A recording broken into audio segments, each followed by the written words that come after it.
Hi, it's Wednesday. It's 12:26. I have to head to the store here soon, but I wanted to make sure that I got this video done, edited. It's not a one take. There will be cuts in this. How to deal with your family during political arguments tomorrow. Are they going to happen? If the best possible thing is you've got some little shit stick in your family that's like, yeah, I'm going to bring up politics. I'm going to be a troll. They're like 12 and play World of Warcraft. And they're like, oh, hail Trump. And they're like 12. Freaking stop. Hit puberty first. It could start the domino effect. I mean, obviously, people wouldn't think that, especially in this new political climate. Things are different, drastically different. People are hurting, physically hurting, mentally hurting, spiritually hurting. Why did someone vote for the other candidate? Being someone who voted for Hillary, that was the best option to defeat Trump in my mind. I kind of voted out of fear. So I didn't want Trump. So I voted for the best weapon against it, despite the fact that I really didn't care.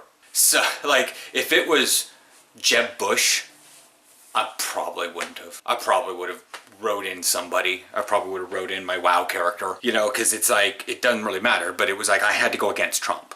So that's why I voted that way. What happens to people that did vote for Trump? What if someone is, typically Republican, votes Republican, and did it because the guy was Republican? How did they get past the intolerance? How did they get past, how did they look past all this, KKK, David Duke shit? Maybe you could ask your family member that. Do they just think, oh, he wasn't serious about this? Or do they agree with it? Maybe if they're getting all like, white power, Trump power, bitch, Trump's president now. You're gonna be like, well, how do you feel, If you want to get a little confrontational, maybe you can ask, well, how do you feel now the fact that he seems to be backtracking on a lot of his campaign promises? Like his major wall is turning into a fence, and he might keep bits of Obamacare, and, gay marriage is definitively staying because that was decided by the courts. And what's crazy, the ridiculously disenfranchised that have been sitting back quiet are now empowered to say something.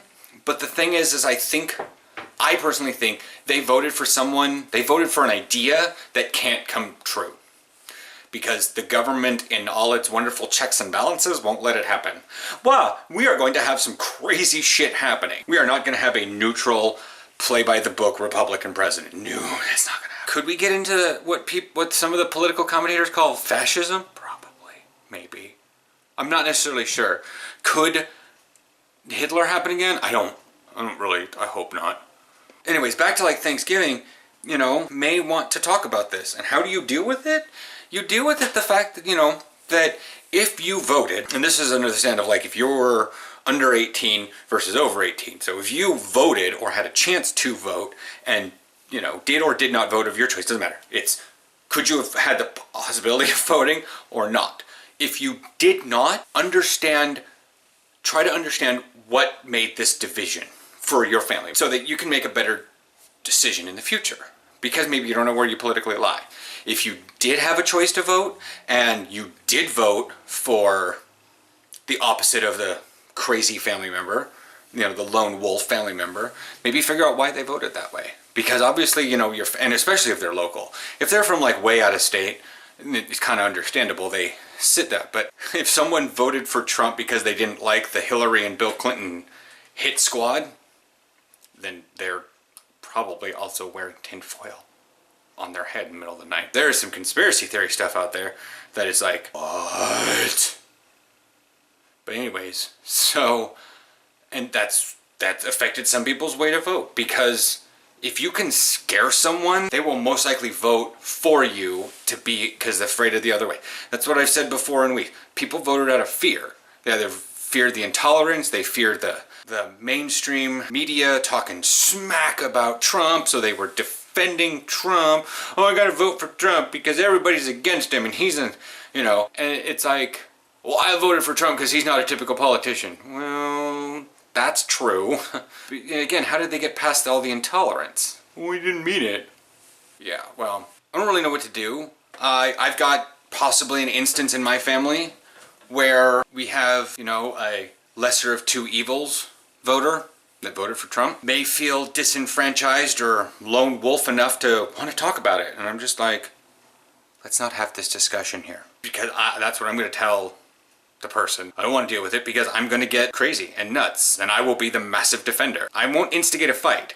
I'm going to try to talk about football. I'm going to try to talk about vlogs. I'm going to try to talk about my new football team. I'm going to really try to talk about a lot of other things. But if for some reason politics needs to be pressed, I'm going to talk about it. If it happens in the other family, I have no idea what to do. I'm leaving that one on Aaron because it's mostly his family.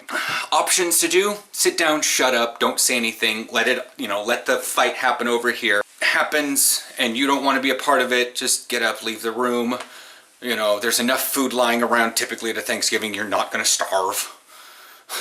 You've probably also eaten enough from the beginning of the day, you can handle going to bed without your dinner. And that goes for any paradigm that exists in a family, whether your family is mostly on the side that you voted or figured you would have voted if you're underage, or whatnot. If the conversation's going normal, try to figure out why. Engage in a hearty political discussion. It's calm, diplomatic, all that jazz. Because talking about it needs to happen. I've listened to Hannah, I've listened to Vlogbrothers, I've listened to Snapchats from people. It needs to be talked about. Because we don't just sweep this under the rug, A major failing happened in our political system, whether it's the Electoral College, and you can fight about that all you want, whether it was the failing of the DNC, because they figured they had it in the basket, they don't need to worry about it, it's just a shoo-in. I mean, good Lord, it's Trump. How could anyone lose to Trump? I mean, oh, pshaw.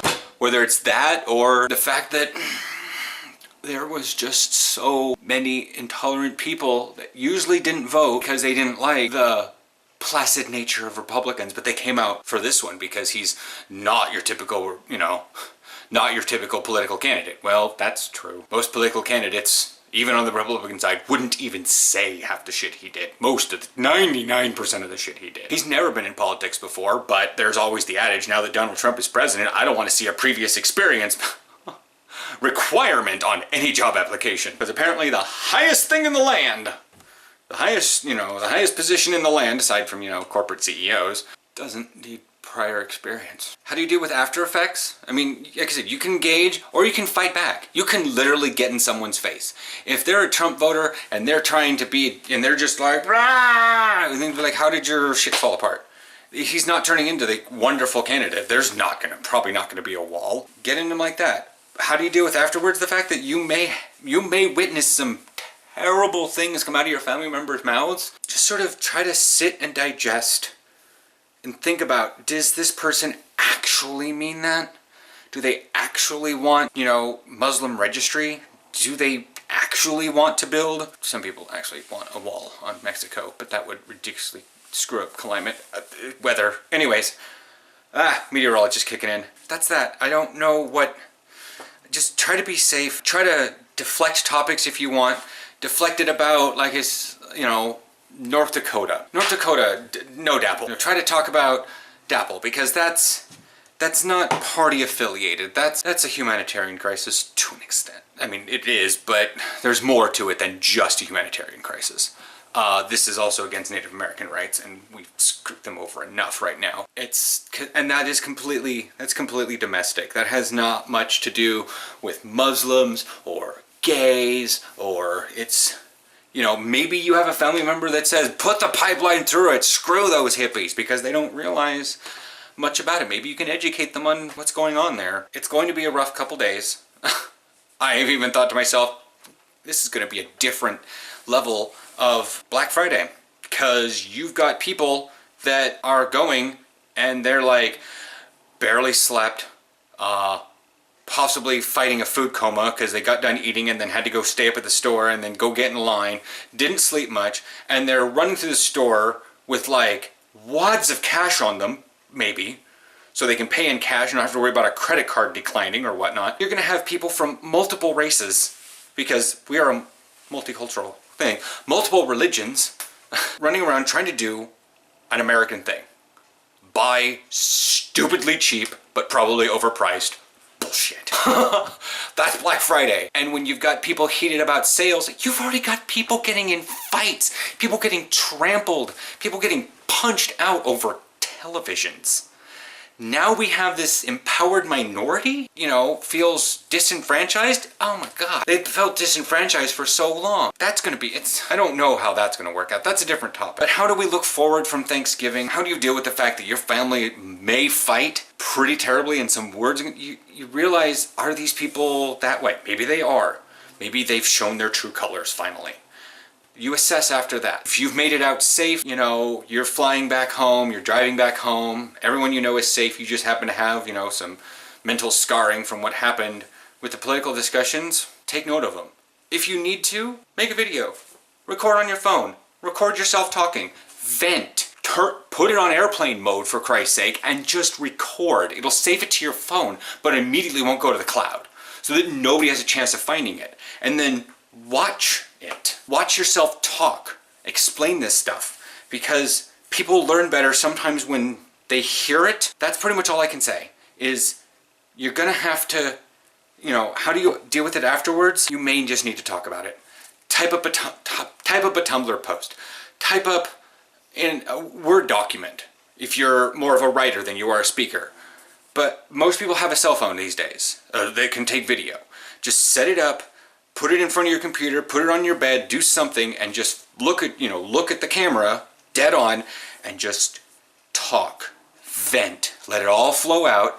Stop recording, maybe watch the video. Like I said, put it on airplane mode so that the damn iPhone doesn't like immediately upload to the cloud and then maybe other people can see it. You know, for Android too. But you can watch the video and see if you really meant all that stuff. But that's probably what's gonna happen. I'm old enough, I've been through enough political discussions with my family, and I'm at odds with my own mother on some of this stuff. And so, but I will personally get through this. Aaron and I will get through this, because we are not alone in the family. I know we at least have one other person, but that's that. I will hope you guys have a really safe holidays and that nobody feels too terribly ousted or gets physically hurt, other than stomach cramps. If you have to experience pain, that's the best possible pain, stomach cramps, because you ate too much pumpkin pie with whipped cream on it. And now you're having kind of, sugar stomach aches. That's the best pain I can, you know, if you have to experience pain, I hope it's that one, and you're not having a black eye because racist Grandpa Jones decided to throw the entire turkey at you because he suspected you might be gay because you did that to your hair. It's like, gays, get out of the country! And threw a whole turkey at you or something. Please get that on film. If it does, please. I'm actually going to charge this camera right now, and I'm going to go to Fred Meyer and finish shopping, normal with shopping, and I'm going to take the camera with me and see if I can get anybody getting into a fight over produce or turkeys or something. Catch you guys tomorrow, late video. It's going to be well after Thanksgiving stuff, and then Friday and all that stuff. Chat with you later. Stay safe.